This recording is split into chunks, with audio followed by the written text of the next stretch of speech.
Chers passionnautes, bonjour. Je tenais avant de commencer cette vidéo que je ne vais plus sortir une vidéo toutes les 2 semaines, même maintenant si j'arrive à peu près à toutes les 3 semaines, mais je pense que je vais sortir une vidéo une fois par mois en fait, une par mois, comme ça évitera de flouder votre espace abonnement et c'est très bien pour moi, question de temps. Maintenant le sujet d'aujourd'hui c'est Mars cacherait une couche liquide inconnue en son noyau et son manteau. Et c'est le sujet de cette vidéo aujourd'hui. Grâce aux données sismiques récoltées par la sonde InSight, une équipe internationale de chercheurs a fait l'étonnante découverte de la présence d'une fine couche de silicate fondu entourant le noyau martien. Cette découverte peut fournir de nouvelles informations sur la façon dont Mars s'est formé, a évolué et est devenue la planète aride telle que nous la connaissons aujourd'hui.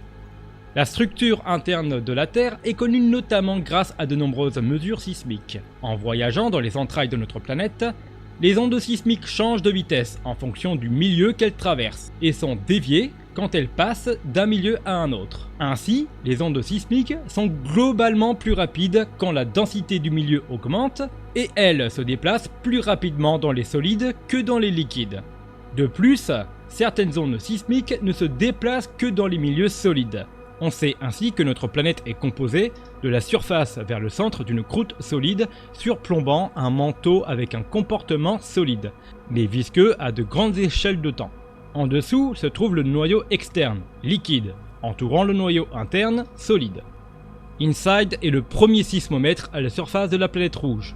Si la détermination de la structure interne de la Terre est relativement aisée, la Terre, elle, est géologiquement active. Elle produit donc régulièrement des ondes sismiques mesurées par de nombreux sismomètres à sa surface. En revanche, ce n'est pas le cas pour Mars, puisque la planète est nettement moins active. Mais nous n'avons surtout pas de moyens de mesurer sur place son activité sismique. Bien que de nombreuses hypothèses tentant d'expliquer la structure interne de la planète rouge ont vu le jour au fil des années. Il a fallu attendre l'arrivée de la sonde InSight, développée par l'agence spatiale américaine, donc la NASA, en collaboration avec le Centre national des études spatiales, le CNES, sans oublier le Centre allemand pour l'aéronautique et l'astronautique, le DLR. Dotée entre autres du sismomètre SEIS, la sonde InSight s'est posée à la surface de la planète rouge le 26 novembre 2018. Bien sûr, les résultats ne se sont pas fait attendre. Selon de récents travaux réalisés grâce aux données du sismomètre SEIS, les scientifiques ont pu affirmer pour la première fois que le noyau martien était entièrement liquide, contrairement à la Terre qui contient une graine solide en son centre. Ils estimaient de plus le rayon de ce noyau à environ 1830 km, soit bien plus grand de ce qui a été considéré jusqu'à-là. Ces données appuyaient dans le même temps l'idée que contrairement au noyau terrestre, le noyau martien n'était pas uniquement composé de fer, mais contenait également des éléments plus légers, comme du soufre, du carbone ou encore de l'hydrogène. Mais en 2021, l'impact d'une météorite à la surface de Mars, à l'opposé de l'emplacement de notre sonde InSight, a permis donc de préciser la structure interne de la planète rouge. Évidemment, l'impact a généré des ondes sismiques, qui bien sûr se sont propagées dans ses entrailles. En les analysant, une équipe internationale de chercheurs a montré que l'existence d'une nouvelle couche liquide, entre le noyau liquide et le manteau solide, passait jusqu'à là inaperçue. Ils présentent alors leurs résultats dans la revue Nature. Selon leurs travaux, la propagation de l'énergie sismique qui s'est libérée dans l'intérieur de Mars est révélatrice de la présence d'une fine couche de roche silicatée fondue, à la frontière entre le noyau et le manteau.